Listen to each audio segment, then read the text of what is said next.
everyone. Welcome to Weconomix. And today we are going to be talking about...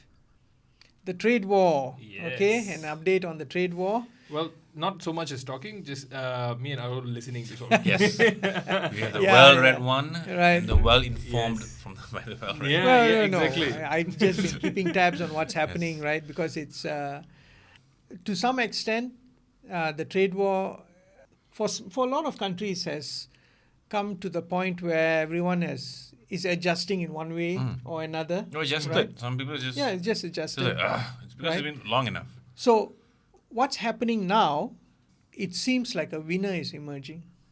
Mm. The champion of them all.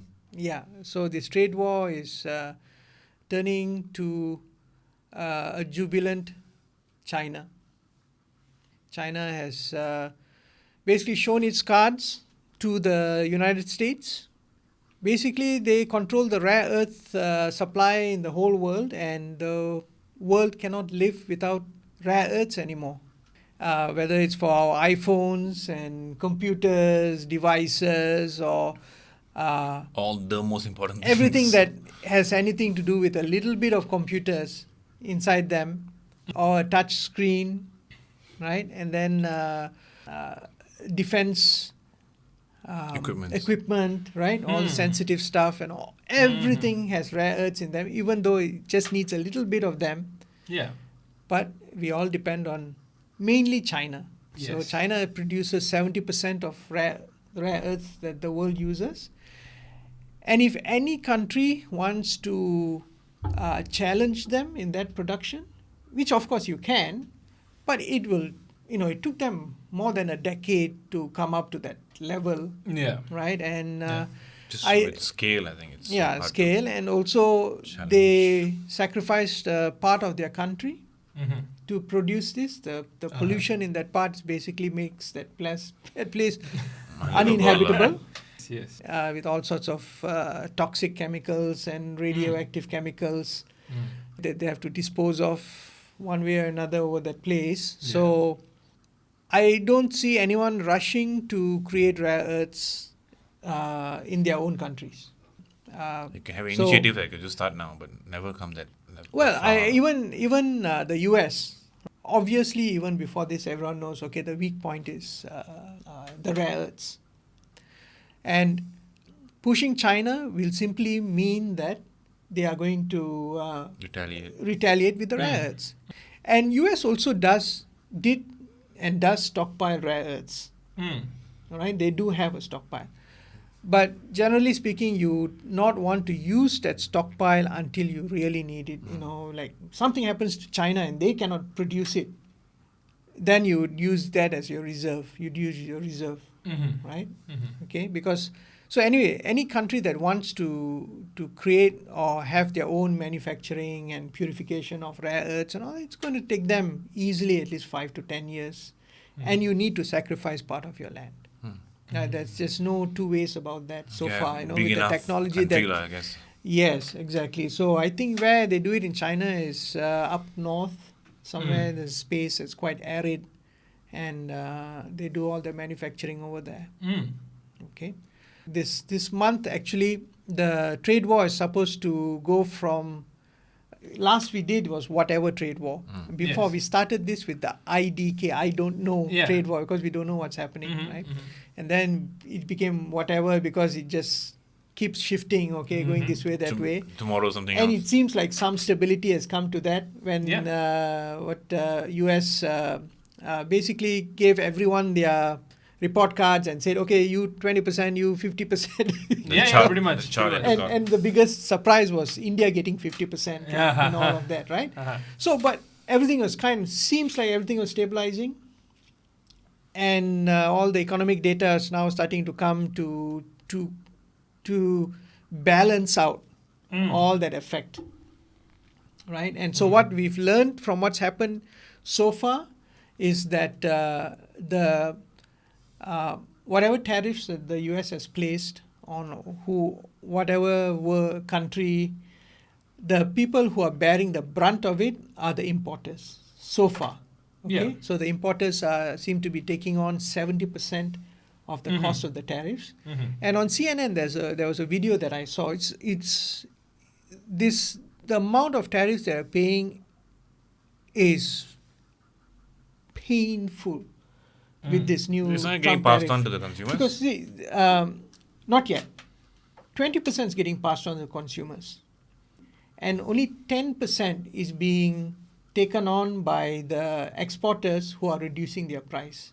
Okay, but there is something called the import price index. So the import price index in the US tracks how much they pay for imports coming in, because that one, it's there, it's in your bill of lading, everything is, you show the customs and you know how much they're paying.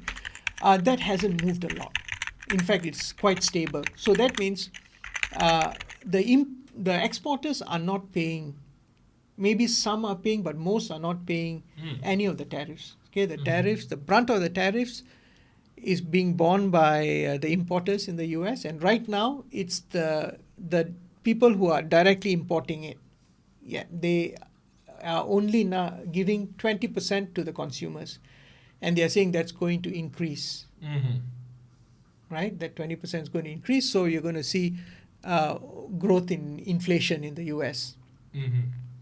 But at the same time, the courts have said that part of the tariffs or the right for the president to put some parts of those tariffs under one of the emergency powers that he's using in his executive order is illegal.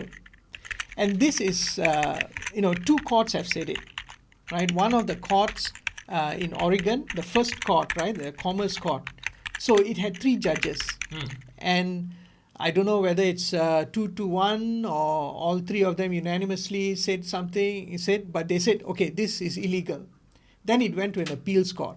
So this is a Commerce Court. And guess how many judges sit in that appeals court? 11. Oh. 11? Yes. 11 judges. In that Commerce Court, 11 judges, and 7-4 said it's illegal. So from here now it goes to the Supreme Court in the US. They'll say like, yes, Trump. Yes. Yes. Yeah. Yes, No, boss. this Supreme Court is a very supine court towards Trump. They'll just bend over backwards for I anything. mean, I think it's the most. It's the most. I don't think anybody's seen a Supreme Court this like third world. Okay, this is where China is winning. Okay, this is the win part Just that's off the coming tap. out, Okay. right? Okay, More because for you. see what China did. China sent or told the whole world that everyone who wants Chinese rare earth need to apply for an export license or an import license. Okay, so that means, and in that import license, you need to state what you're going to use What is the purpose of the purpose of that. So then Trump comes out in Truth Social, right, and says, "Oh, how can China do this? Out of the blue, just suddenly think, What are you talking? this is, I against hit him and he hit me back. right." It's strange that he's saying something because he just a couple of months ago did the same exact thing. Okay, so what he did was, I think sometime in August, I guess. So between China and US, China's weakness are the chips, right? Microchips, right? All the semiconductors and transistors, whatnot. And not that they cannot produce them; they can't produce the highest quality, highest performance ones, right? So And again for China, that is for now. yes, for now. Okay. So the chip that NVIDIA produces that can do AI, that they can sell to China, is the H20 chips. Yes, the H2D, yeah. Right? The H20 chips. They cannot sell the Blackwells. Yep. Right? So what China did, basically through Huawei, okay, Huawei has created the Ascend 910 chips. Yes. That is as good as the H20. Yeah. But they've made it better, and so there's H10A, 910A, B, C, and D. And C and D is supposed to be the highest end of those chips. President Trump basically, he came out of the blue and he said, any country that's buying or doing anything, having anything to do with this Huawei 910 C and D chips, will get tariffs from us. Okay, we are going to review the tariffs and increase it. What Yeah. about that? It's as if like the world is not following what Trump says. Yeah, yeah. Right? Mm. Okay. Now he's thrown the gauntlet. I'm not going to meet G. The next day, he turns around and then he says, well, I know, actually we can meet. Mm. Right? What I was thinking yesterday, I'm sorry. He, I was very tired, I guess. And accidentally say something wrong. That was drinking. Right.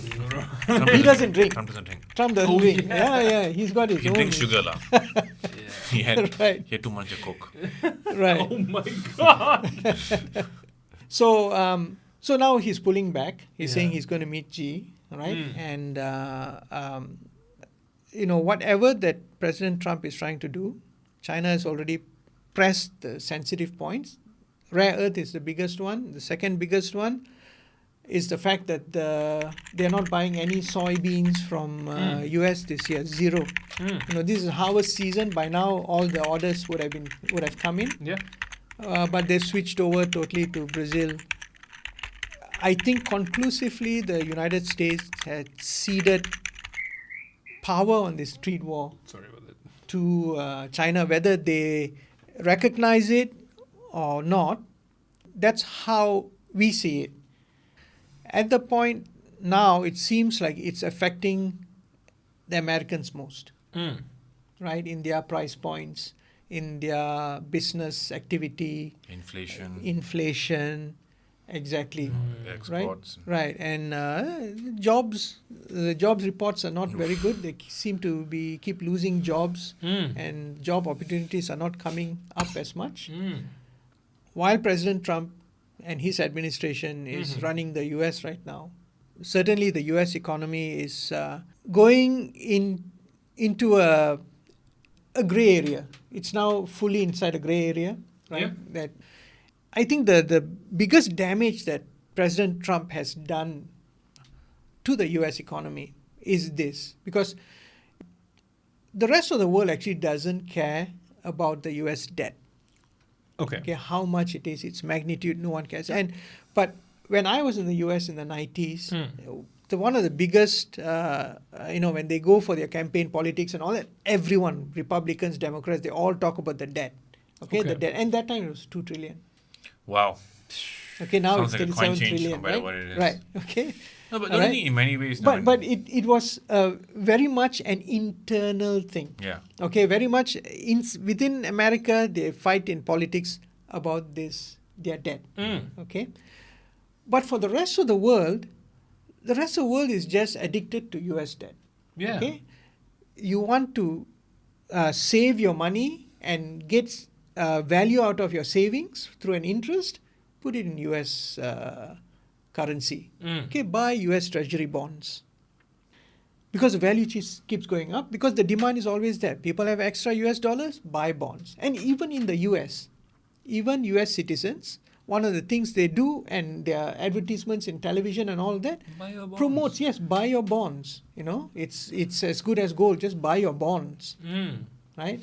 So the switch here, he started to take that megaphone and turn it out of the US, inside their closed area in the US, and started to broadcast that to the rest of the world. It's like showing my bank balance to everybody.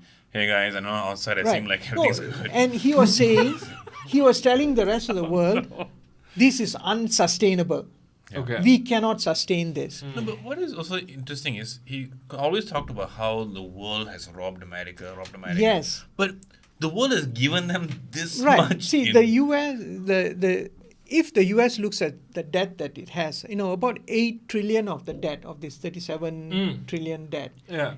is borne by, and it was more before this, I think about 9 trillion, it's come down a little bit, is borne by foreign holdings.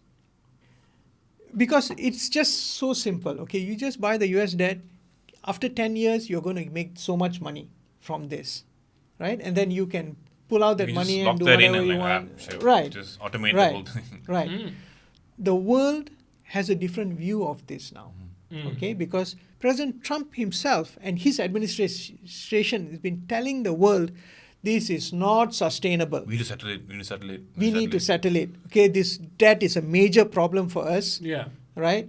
And so now everyone is hearing, oh no, every year they need to pay $1 trillion in interest, Yeah. and they are worried about how to pay that. Mm. Okay?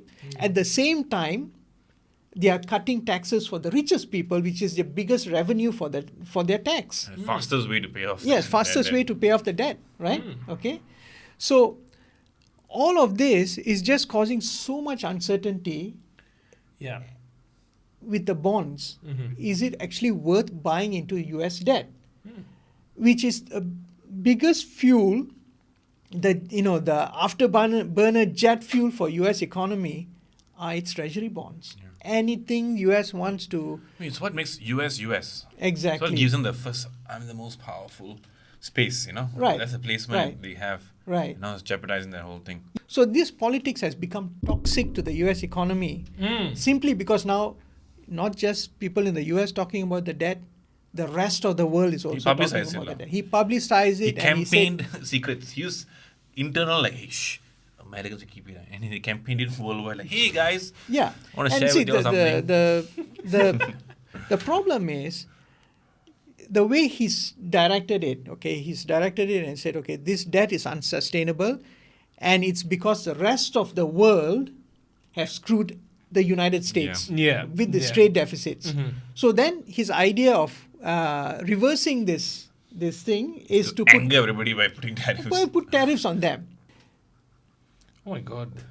But the rest of the world doesn't pay the tariffs. Yeah. Okay, the tariffs are borne by the US citizens themselves. So indirectly, Right. the US citizens are giving the rich people a tax cut like, no need to pay so much tax, bro. We will pay for you. Yeah, so that's what's happening. I mean, the tariffs are going to affect everyone, rich and poor. Yeah, But of course, for rich people, the rise is Percentage is probably so the small. percentage won't be so much for them, nah. They might not feel it. Definitely not going to feel it like people in the lower part of their economy. But yes, so telling as a solution, putting us on the hook, the rest of the world on the hook to pay off the US debt. Oh, that's just not a strategy that's going to work. Yeah, I was watching this old video of Trump because he's always believed in this. He's always believed that tariff is the ultimate solution for America. And this is long before even the 37 trillion. This is when Right. during the 8 trillion or 7 trillion days. Uh-huh. And he says it with so much conviction. He says that, just slap a tariff on these guys. It's so easy. Right. He's not, I don't know how much of an economist he is, but, he felt like, I'm going to save this country by this method. Right. But we're finding out in an extremely expensive, painful way Yes. Yeah. in today's world. So, how? Yeah, wait. Okay. So, this is coming from someone who easy. doesn't understand economics to that level yet. But you're telling me that from that interview that you watched him, That was at least about 20 years ago. that was 20 years back. Yeah. That was 20 years Because back. yeah. So you're telling me for 20 years, No. no one sort of just, that's not going to work, or something, or something. But Vijay, there's not like a kind of guy who, Yeah, that's the thing. who But takes even advice. even if you're that sort of, Trump, but you kind of have to when you go to bed or you're showering and you just be like, maybe this wouldn't No, work. I think just one Google search may have helped a little bit. Yeah. I also think because in But he his only past, Googles Twitter. in his past, he comes from this. He likes to talk about how he was once $900 million in debt, and then Yeah. he worked So I think in his mind, it's like, hey, if I can do this, come out of $900 million debt and still do well, maybe country America can do as well. I feel like he might believe that. I don't know. Okay. No, it makes a lot of sense, Yeah. from what. It makes a lot of sense. To see the consistency in his belief. Trump whisperer, Arul. Oh my. Just trying to understand this man, Right. We've had uncles where we can't understand and we are patient.